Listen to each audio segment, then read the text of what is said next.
बहुत समय पहले की बात है। एक राज्य में राजा भोज राज करते थे।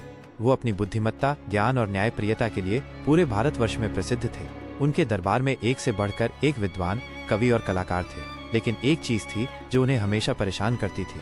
उनके राज्य में आए दिन कोई न कोई रहस्यमय समस्या उत्पन्न हो जाती थी, जिसे सुलझाना बहुत ही कठिन होता था। एक दिन राजा भोज के पास एक बूढ़ा जादूगर आया जो बहुत ही विद्वान था। उसने राजा से कहा, महाराज, मैं आपकी बुद्धिमत्ता और न्यायप्रियता से बहुत प्रभावित हूँ, लेकिन मुझे लगता है कि आपके राज्य में एक गुप्त शक्ति काम कर रही है जो आपके राज्य को कमजोर कर रही है। राजा भोज ने आश्चर्य से पूछा, कौन सी शक्ति?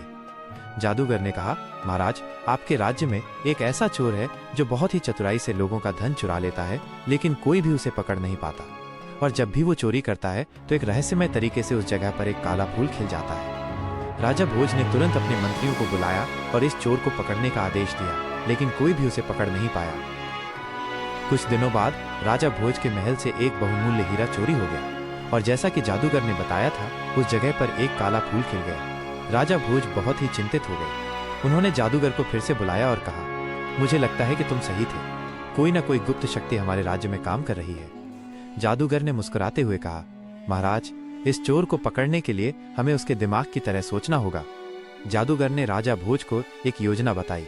उसने कहा, महाराज, आपको एक नाटक करना होगा। जादूगर के कहने पर राजा भोज ने पूरे राज्य में ढोल पिटवा दिए कि वो अपने सबसे प्रिय घोड़े को बेच रहे हैं, क्योंकि वो बूढ़ा हो गया है और अब काम का नहीं रहा। यह सुनकर वो चोर भी लालच में आ गया। अगले दिन वो चोर एक साधारण व्यापारी के वेश में आया और घोड़े को खरीदने के लिए राजा भोज से मिला। राजा भोज ने उस चोर से कहा, ये घोड़ा बहुत ही खास है। अगर आप इसे खरीदना चाहते हैं तो आपको एक शर्त माननी होगी। चोर ने उत्सुकता से पूछा, क्या शर्त?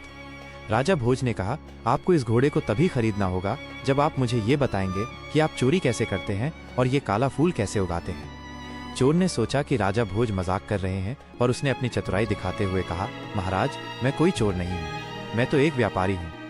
राजा भोज ने तुरंत अपने सैनिकों को आदेश दिया कि इस व्यापारी को पकड़ लिया जाए। लेकिन तभी एक और आश्चर्यजनक घटना हुई। वो व्यापारी देखते ही देखते एक काले धुआं में बदल गया और वहां से गायब हो गया। राजा भोज और उनके सैनिक हैरान रह गए। जादूगर ने कहा, महाराज, वो कोई साधारण चोर नहीं था, वो एक मायावी चोर था जो अपनी शक्तियों से लोगों को धोखा देता था। जादूगर ने राजा भोज को एक और युक्ति बताई। उसने कहा, महाराज, इस चोर को पकड़ने के लिए हमें उसके जादू से भी बड़े जादू का इस्तेमाल करना होगा।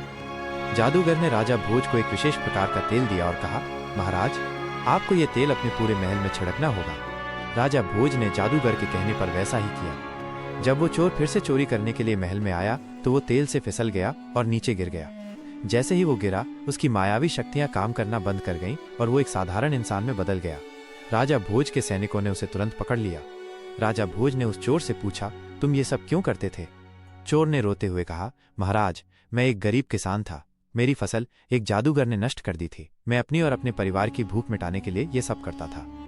राजा भोज ने उस चोर को माफ कर दिया और उसे एक व्यापारी के रूप में काम करने का अवसर दिया। इस घटना के बाद राजा भोज ने अपने राज्य में एक नया नियम लागू किया। उन्होंने कहा कि अगर कोई भी व्यक्ति अपनी गरीबी की वजह से कोई अपराध करता है तो उसे सजा नहीं बल्कि मदद मिलनी चाहिए। ये कहानी हमें ये सिखाती है कि कभी कभी हमें समस्या को सुलझाने के लिए उसके जड़ तक जाना चाहिए और उसके पीछे के कारणों को समझना चाहिए।